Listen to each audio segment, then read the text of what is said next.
I miss the scorching wind of Andalusia, how it pours sunlight onto your face, toying with eyelashes, flattening dry sand against cheeks and milling around hair. I miss the smell of the valley and that ripening softness of muscat fluff glistening in the afternoon breeze. And from up here, I could see the house where I grew up. I see white chapels tucked into grape orchards like pawns scattered on a chessboard. I could see patches of asphalt on El Juanito Road, hailing from the old town through dappled rocks, then waning behind the horizon with erratic headlights of beat-up trucks cruising along. One of the pit stops along El Juanito, where truck drivers stop to relieve themselves, marks the starting point to this wavy trail, all covered in blotches of spindly grass stalks and flaxen sand. The trail is barely noticeable at first. Truth is, no one even cares to notice it. Why would truckers taking a blitz leak care to check on a mucky trail leading to God knows where? But I do. This is how I got up here, to the top of this hill where I'm standing now. I've climbed all the way up here so I could finally end it all. All these years of vagrancy and fugue, exile and fear. This is where it's all going to come to an end. But for now, I'm enjoying the view of the valley unfolding below. I'm sipping the air of what could be my final memories. He will show up soon. He always does. Like a shadow, he's been following me right on my footsteps, always there behind me. And there he is. His limping figure appears behind the sharp bend off El Juanito. He looks up and he sees me, then stops for a moment to catch his breath and leans on his cane, as if assessing the remaining trajectory for this final stretch, then resumes his walk, or should I say, resumes his agonizing trudging. Years of endless chase took a toll on his body. No wonder. How long has he been chasing me? 10, 20, 30 years? He's slow, methodically slow, but for once I will not run. I will wait, right here behind this rock. I will come face to face with him, finally. And the sharp Swiss knife blade I'm holding in my hand will soon lance right through his neck bone. Yeah, that's what I'm going to do. This ends here at the dead end of the sandy trail atop the hill overlooking the valley with its white chapels and muscat orchards. It's funny after all these years. I still don't know the real name of my chaser. I've always called him what Master Borges called him. He who wanders. He who wanders. Listen to me. I will kill you. Borges. The Borges. I idled him when I was in college. Many did, but I was different. It was 1961. I was an average lazy learner at the university, floating around from one semester to another with barely passable grades. I had very few friends and almost no interests, and one could say that I had an early form of an identity crisis.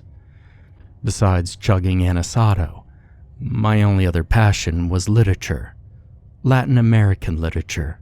Borges and Neruda were at the forefront.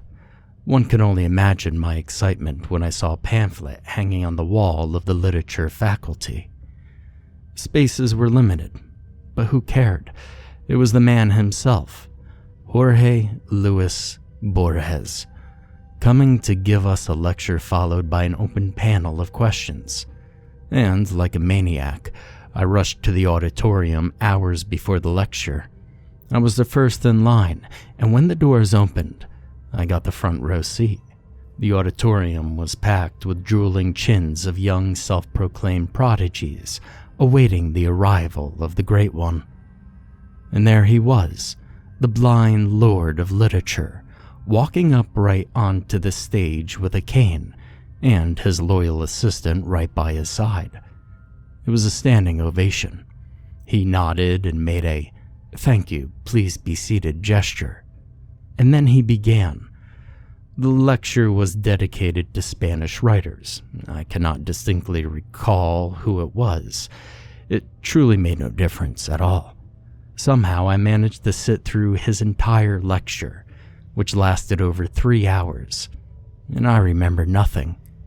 He talked slowly and methodically, pouring honey into our ears like a guitar, with his absent eyesight affixed on the ceiling. And then it happened, something that caught me completely off guard. Before closing the day, Borges was about to take questions from the audience. Of course, I raised my hand, and so did about hundreds of other students. One of Borges' assistants whispered something into his ear, which made him smile. "It's an honor for me to be in front of an audience of young people, but our time is not infinite," he said with blind eyes still pinned on the far corner of the hall. "And for that reason, I will randomly pick questions from 5 of you. I've never won any prizes or lotteries in my life, and when I played poker or blackjack, I lost far more than I won. I knew my limitations, and that turned me into an average apathetic person, rarely trying to outdo oneself. And so, sitting still with little ambition, I got used to that. Until that moment, when I saw Borges pointing his finger in my direction. That came as nothing short of a shock. "Me?" "Yes, young man, Senor Borges picked you. Step forward and introduce yourself," said his assistant. I did not know what to ask, and so I quietly mumbled my full name. My name is Fernandez Augustin Navarro." Borges shifted his gray-shaded pupils in my direction, as if reacting to a sudden buzzing of a fruit fly. "Fernandez Augustin Navarro. Navarro. Haven't I met you once before, young man?" he asked. "No, Senor Borges, I never had the honor." "But you will. We will meet again, Senor Navarro. You and I will meet again, but for now, what is your question?"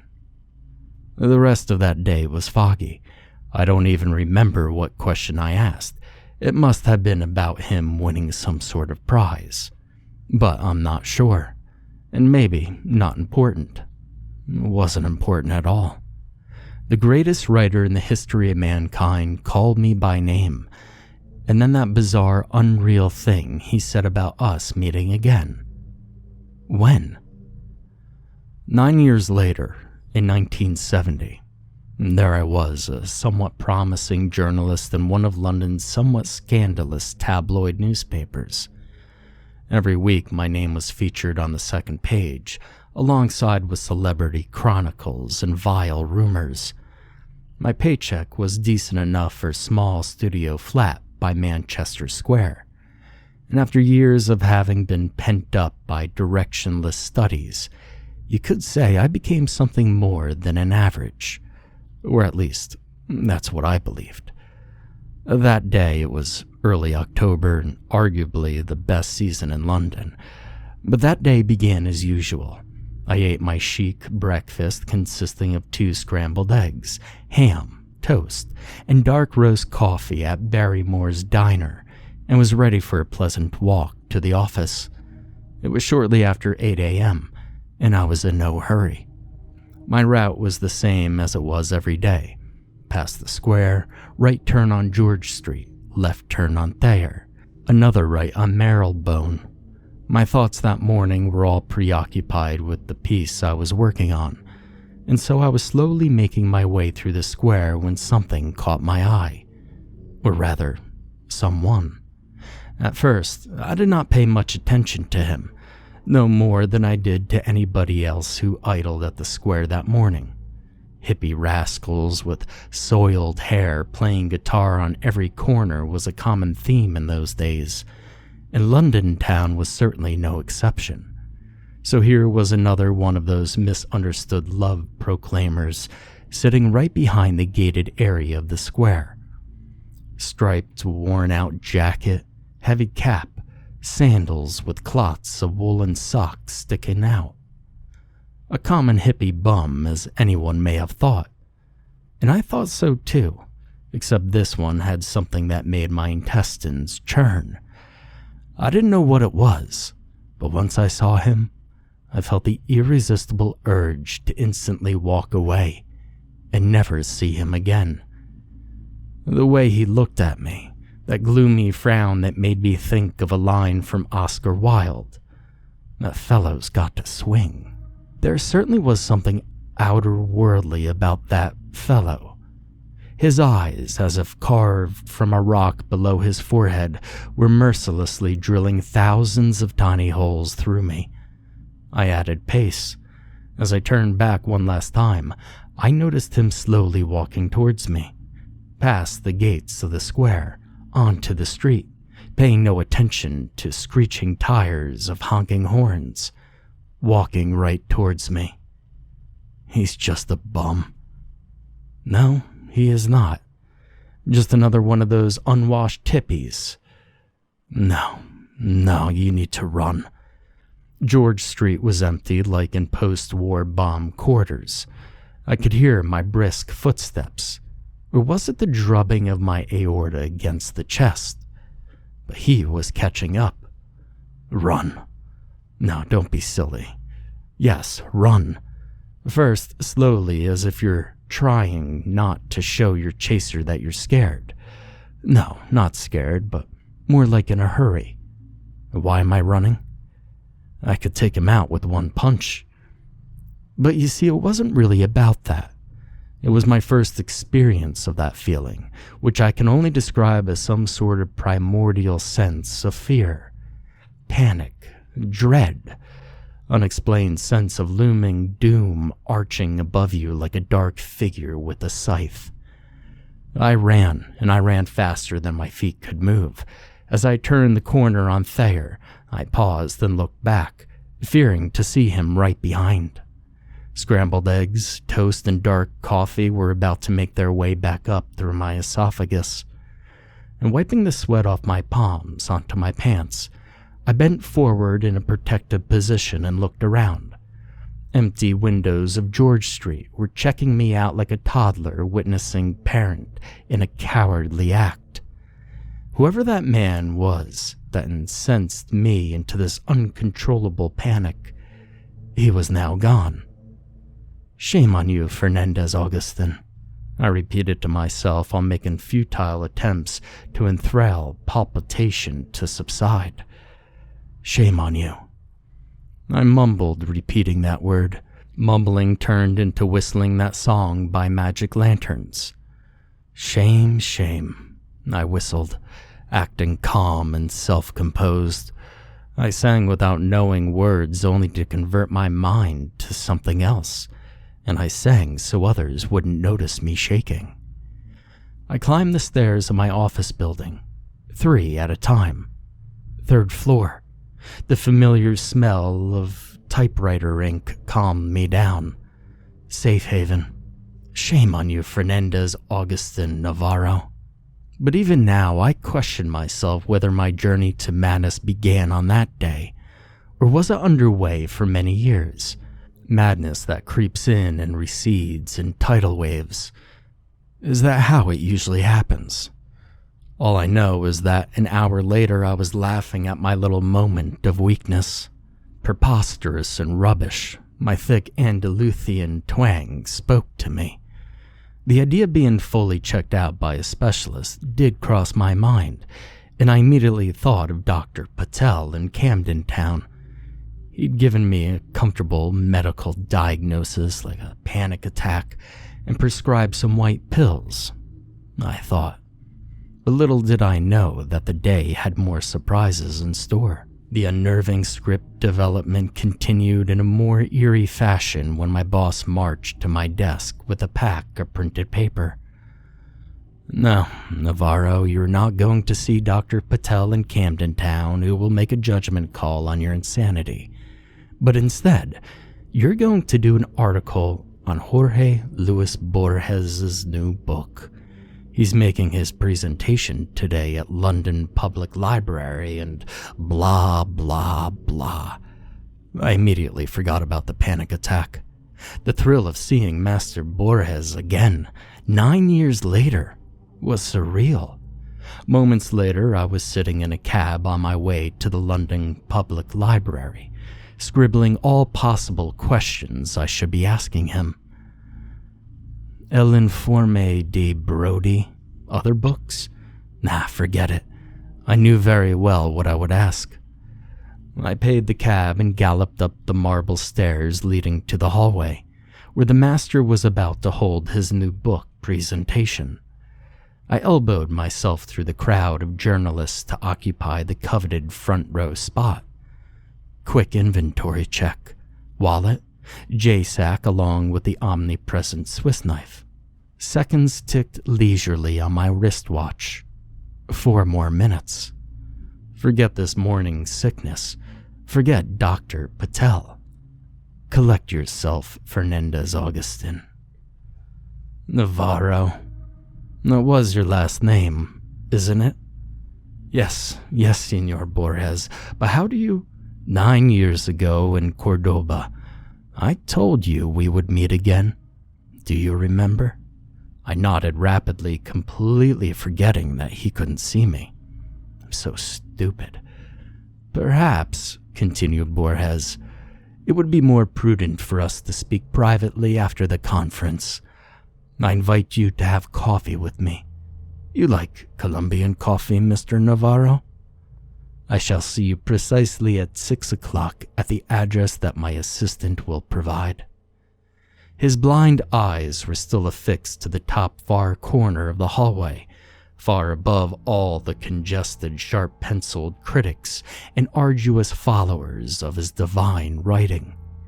The attention was now all on me, as revealed by hundreds of photo flashes from behind.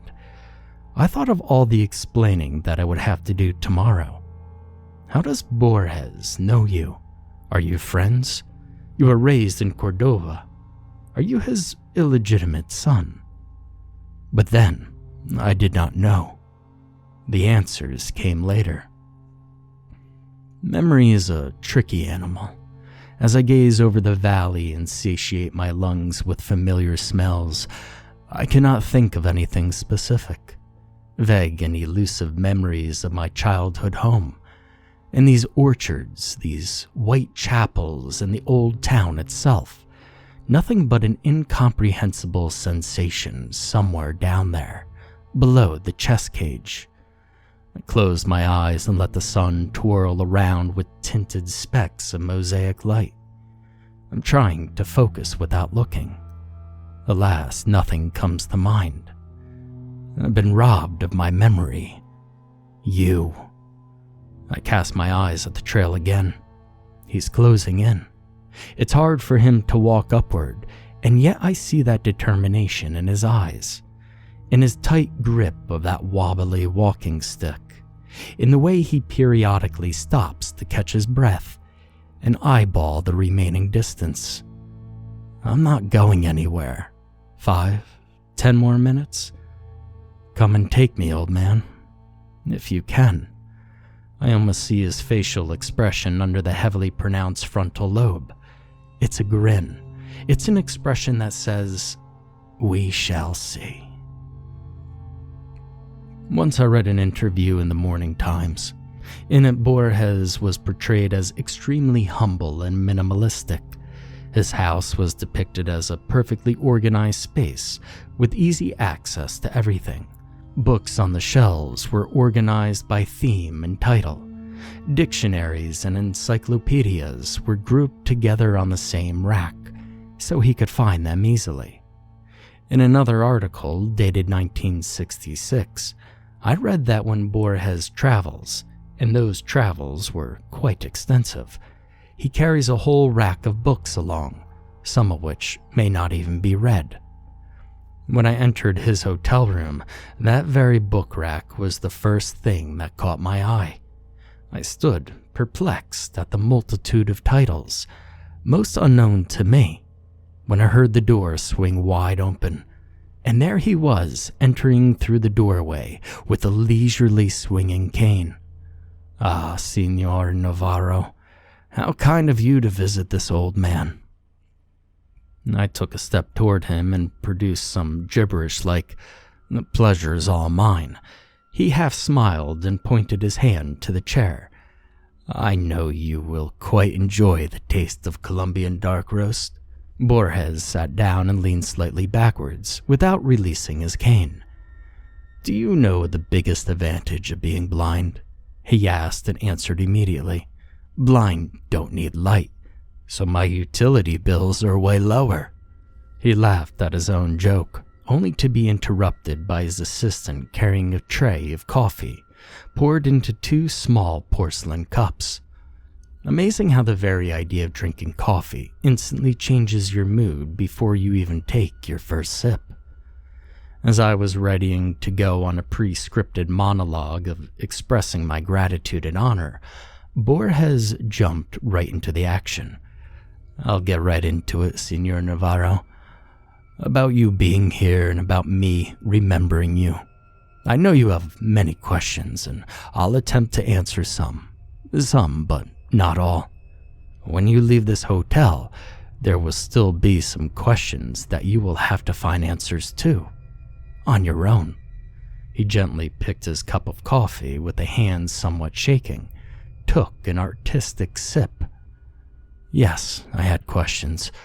In fact, so many that my brain membranes were buzzing in bewilderment and disbelief. Here I was, sitting in the room with one of the greatest writers, who happened to mysteriously know my name and... "Have you by any chance read my book, The Book of Imaginary Beings?" asked Borges. "I have, many times. I read it in Spanish when it came out. Very recently, I bought the English translation in some shabby bookstore off Oxford Circus. I read that book far too many times, but never in its entirety, mostly staring at a random page, just as Borges had intended it to be consumed by his readers. You see, Senor Navarro, the book was, and perhaps still is, a never-ending work in progress, as human imagination has no boundaries. I have included what I had researched over 10 years ago, and then recently expanded and republished with more figments of collective human imagination. But the book is just merely a small subset. You see, in a way, the book, well, it writes itself. In some form, it's a labyrinth, a maze, an endless one, a living one, where every corridor and every room is never the same. What I had always wanted is the book to reflect the labyrinth in our collective subconsciousness, the force that drives our minds to craft. And for that reason, all the creatures in my book are strictly fictional, mythical. Am I not boring you? Not at all. I understand, Senor Borges. He nodded and wiped the coffee grind off his nose. That book, as its title implies, is all about imaginary beings, tales, legends, folklore. But one thing that no one knows is that I had originally intended this book to include one more being. A being that goes by its Latin name, Quietus Est. It appeared and disappeared across many cultures, sometimes centuries apart. Very little is known of it, but what I found was indeed astonishing. First, this being is physically no different than any ordinary human, and you may say it is human in many ways. As I studied this entity, I became more and more agitated. I could not stop, and like a madman I was trying to learn more and more, but very soon the excitement turned into another feeling. A feeling of fear. Fear of what, Senor Borges? Borges's eyesight shifted from the corner of the room straight on me, as if he could perfectly see me. Fear of what I had uncovered. That Quietus Est is not a myth at all." He attempted to take another sip, but his hands started shaking, so he had to put the cup down, spilling some of it on the saucer and around the table. "Pardon me, young man. I'm trying to maintain composure, but you have not tried the coffee," he said, wiping his mouth and forehead with the knitted handkerchief. I raised the small cup and took a sip, disregarding the aromatic fumes of Colombian beans drifting down my internal gorges. "Pardon me, sir, but you're saying that the imaginary being called Quietus Est was not imaginary. Is that why you decided not to include him in your book of imaginary beings?" "Well, only in part. Fear came from the realization of what it would mean for mankind to know about his existence. You see, it's no secret that we are all well aware of our eventual demise. We all die. But imagine what would happen if we all stared right into the face of death every single day of our lives and knew the time that was left for us in this world. You see, death, not as a vague concept portrayed by middle-aged artists, not as a folklore tale of a grim reaper, but as a living entity that stalks you and walks around showing you a ticking clock counting down minutes and seconds, getting closer to you with every second, trying to grab your hand. Running from death is worse than death itself." He took a deep breath and closed his eyes. "But I shall talk no more. Allow me to give you my scribbles from years ago. These are unedited in their raw format, so please, pardon the poor language. It's right over there, in the drawer. You'll find a folder with a yellow piece of paper. Read it out loud while my ripe old body attempts to catch a breath." I opened the drawer as he instructed and found a yellow piece of cursive handwriting carved in Spanish with some Latin phrases. The scribbles were short, less than a page long, with marks and scratches, but most of this was very much decipherable. He must have written this himself, half blind, I thought. What caused him to do that and not dictate this to his assistant? I unfolded the paper and began reading. Quietus Est. It is said that one shall not know about its own ways and times of demise. The imminent passing is only felt by those who are either terminally ill, and even so, they don't possess the knowledge of when and where, or by death row inmates awaiting the exact day and time of their execution. Lack of such knowledge coerces us to exist. Sumerians believed in a certain god.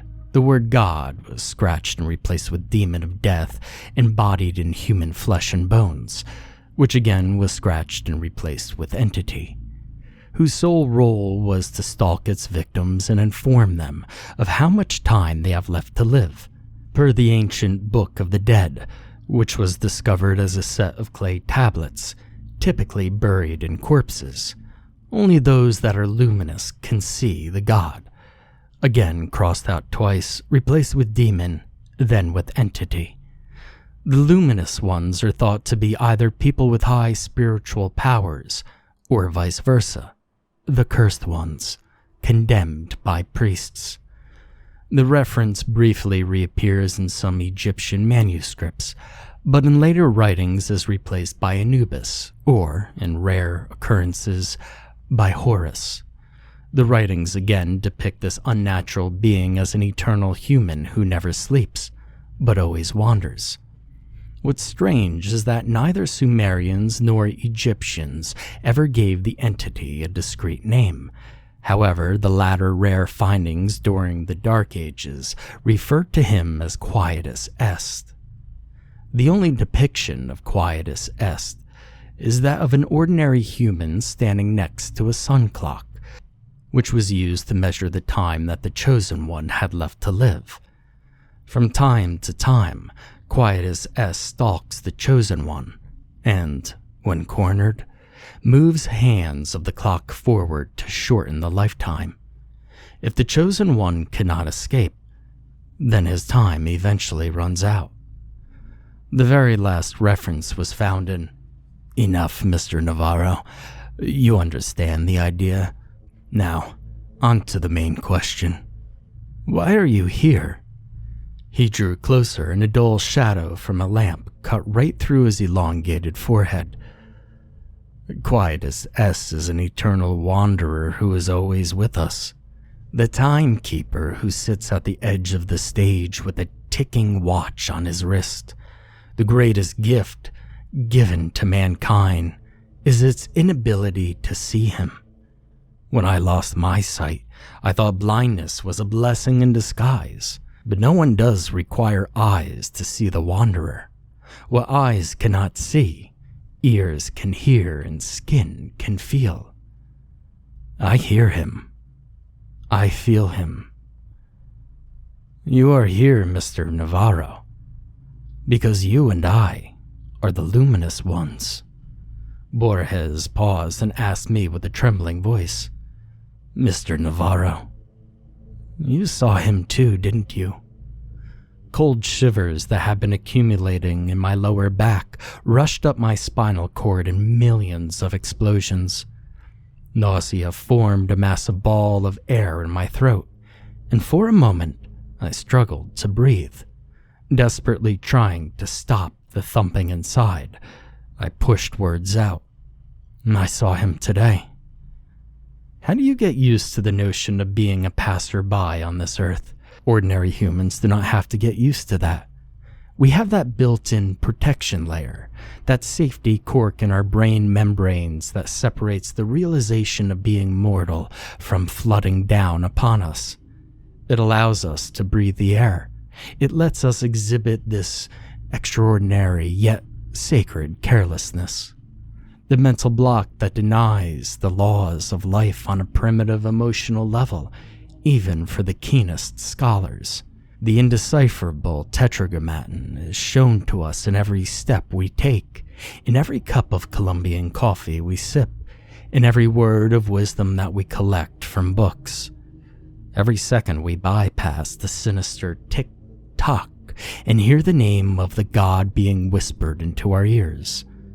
And yet we, humans, turn around and whistle, "Shame, shame," deceiving our own self-cognizance. And that, as Senor Borges called it, is the true blessing. Those who possess the name of the divine being are doomed. Knowledge is madness. Knowledge is inexistence. Knowledge of death is worse than death. We sat in his hotel room until the early morning, the two luminous and doomed souls. Our casual exchange of words was amplified by the ticking of the clock, and it was dawn when I noticed Borges nodding in his sleep. His left hand was still resting on the cane, and his pupils were shuffling behind shut eyelids. Borges was dreaming, and so must have I. As I was exiting the foyer of the hotel, I hid behind the column and looked around the street. It was empty. Bleak light of street lamps drew strange crossbeams on pavements. Early October leaves were gyrating in closed circles like witches around the fire. I was looking around, hoping not to see him. He wasn't there, but he was. I felt his presence not very far from me. Muscat orchards. They resonate inside like echoes of a guitar string heard from a deep alcove, but nothing particular comes to mind. I'm trying to shift focus from one object to another, but my nomad memory is lost in endless labyrinths. You took my memories away from me, didn't you? Wait, mortal. Wait 5 more minutes, and you will know the answer. I hear my brain. He's talking to me now. I could see how the long uphill walk is wearing him out. But what are pain and tiredness when you're crossing the finish line? As Borges warned me, do not ever come close to him. Do not look him straight in the eyes. He will always be near. His watch will be ticking. If he attempts to catch on, run. But he will forever follow, and in a way, he will be like a shadow of you. And I ran, and he wandered. I evaded, and he followed. He came too close to me in my hotel room on the second day after my long night in Borges's quarters. The fool in me still thought that escaping from him would be as easy as moving into a new flat, or checking into a hotel. And so I did just that.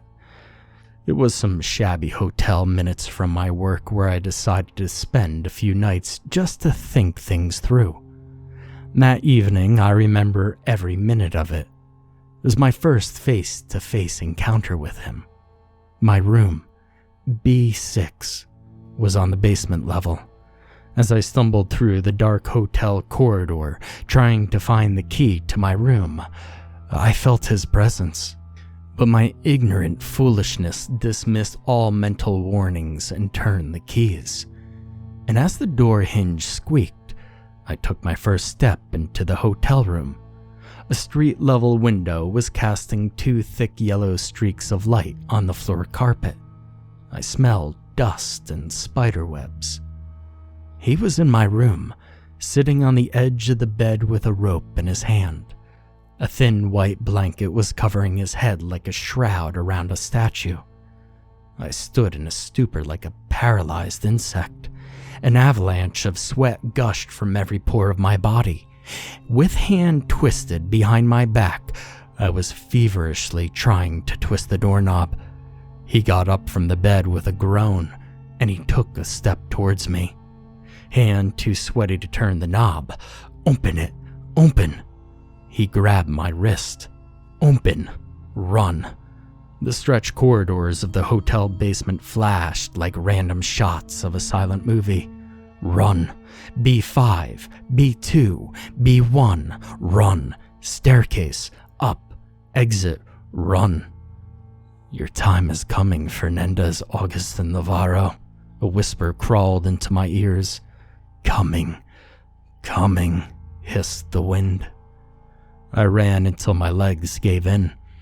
I fell down somewhere in the outskirts of the town, passing out in an alley amidst rubbish until sunup. My madness has begun. In the days following my first face-to-face encounter with Quietus S, I moved out of my London flat. I had some savings, enough to tramp town to town, continent to continent, doing temp jobs here and there, sometimes sleeping on the streets. He was right behind me. Even if I didn't sleep for a month, I knew he would soon catch on. It would only be a matter of time for him to pop up somewhere on the opposite side of the street, in the next car over on the subway, or madly prying through shutters of windows in the house across. My attempts to speak to Borges were futile. How does the blind master live with this curse, I wondered? How does he manage to evade his sinister follower? I had questions, far more than I had anticipated, but Senor Borges was already on the other side of the globe. I wrote him letters. He never replied. I tried calling hotels where he stayed. Unavailable. The books that he wrote, I bought all of them in attempts to find hidden meanings. What if he had a secret message for me inside his writings? The Book of Sand, Dr. Brody's report. I even searched his earlier writings, analyzed every word. It was pointless and futile. That is until 1983. Shakespeare's Memory, his final book as it turned out to be. I was somewhere in Eastern Europe when I bought the book. Immediately I began my scrupulous study, letter by letter, page by page, analyzing every space and every punctuation sign. And that's when I found it. The answer. The answer was the story itself. The story that did not require much study or decryption. All I had to do was read it. I knew I had come face to face with Quietus S like Borges did, but not before having to go through the life of an exile. That's what Borges had intended me to do. Such was his final and only message to me embodied within his last story, a story written for the public, but intended for my eyes only. The story was that the protagonist receives memories of Shakespeare, memories that overwhelm him, overpowering his own. He forgets modern-day cars and engines, instead remembering faces and names from some distant past, memories he has never known, memories that belong to another man. In a way, he will be like a shadow of you, Borges told me that night. Slowly but surely, my shadow is becoming me, and that's why I can only vaguely remember you, my childhood home. Him or me, no more running. It ends here. It ends here. A few more minutes, I say to myself as I look at the watch. There he is. He's out of breath, beaten, tired, and bent by the weight of his own arid body. One last push, old man, and we'll meet. I'm hiding behind the rock, his footsteps on gravel and sand. I could tell them from any other footsteps in the world. His breathing, wheezing, and crackling. I'm counting to 5. He knows where I am, but he's too tired to take that last step. Let me take that step for you. And I'm staring at his face, wrinkled like leaves of an ancient scroll. Time's up, quietest est, I'm telling him. He's not fighting back, and my Swiss blade finds a comfy spot below his Adam's apple. I'm going to finish him now. Popping sounds are coming out from his flabby throat. What are you trying to tell me, old man? Let me hear your last words. I'm easing the pressure to let him talk, but the sounds that come out, not words, but laughter. You are confused, he said. You've got it all wrong. Let me help you understand. I'm letting him sit up. He's coughing blood, and one wrong move and he's dead. He wipes the blood off his lips and nods in understanding. All my life I'd followed you. He begins slowly. It's a miracle I've come this far and lived this long. Ever since I left Cordoba, I was a ticking time bomb. I was diagnosed as suicidal. Doctor after doctor, therapist, specialist, prescription, even yoga. I've tried them all. Some helped for a while and the disease subsided, but then trolled back with a new, stronger wave. It's this disease that nests here. And he points to his head, forcing me to look for a way to end my own life. It all began in London, on that morning when I was sitting on the bench in the middle of that square, feeling the disease gnawing on my brain. My first attempt was in that hotel, room B6. I sat on the bed in that dark room for hours with a rope in my hand and a blanket over my head. Death opened that door and stood above me in the darkness of that room. And oh, how I wanted my pain to end, but it was not meant to be. Not then, not there. I had to live on. And ever since that day, it was a cat and mouse game between us. I chased death, and death would always slip away. Until now. He pauses, rubbing his flabby neck, then points his finger down the valley and continues. I was born in that very house right there. I remember every moment of my childhood, my parents, my toys, my school.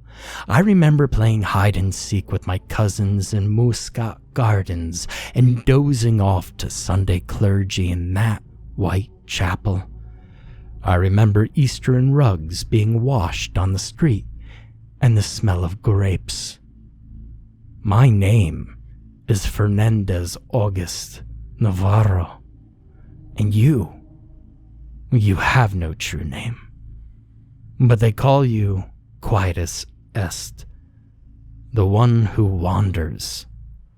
Filaments of scorching infernos have been igniting all over me. The fire sets off inside my eyelids, spreading over to all facial pores and trickling down my body. Lies! Imbecile lies! I roar. Look at me, he says. I'm an old man, and you? Well, you're still young and strong as you always will be. You have not aged. Now think some more. What do you remember of your childhood? Shakespearean memories of random sounds and smells are all that you have gained from me. Master Borges knew who you were. He cracked you, and then he tricked you. He made you think you were me. That was his way of evading you, by not revealing you the whole truth until his final breath, final book, that final story. You are the one who wanders, and those memories you have, those are my memories. And now that I have told you who you really are, you must finally finish me. I've heard enough of his fibs. I'm throwing my knife away. I shall not require any blades to finish him. With hands clenched around his thin neck, I'm strangling him. I hear him squeal as the grip tightens. I feel the cracking of neck bones between my thumbs, and I see him gulping the air in warm convulsions. He looks peaceful. I sit on his chest and watch his last breath picked up by the wind, carried down the valley to the gardens, passing by the white chapel and the house where he grew up. The scorching wind of Analuthia was pouring sunlight onto his face, toying with eyelashes, pounding on cheeks. He must have missed the smell of the valley and the ripening softness of muscat fluff glistening in the air. I'm rewinding my wristwatch and walking downhill along the wavy trail, my thumbs still sore from killing. I'm taking small steps sideways, and once I reach El Hornito Road, I will hop on the first bus, and from there I will travel west or north. The destination will never matter. Anywhere is where the roads take me. Me, the one who wanders.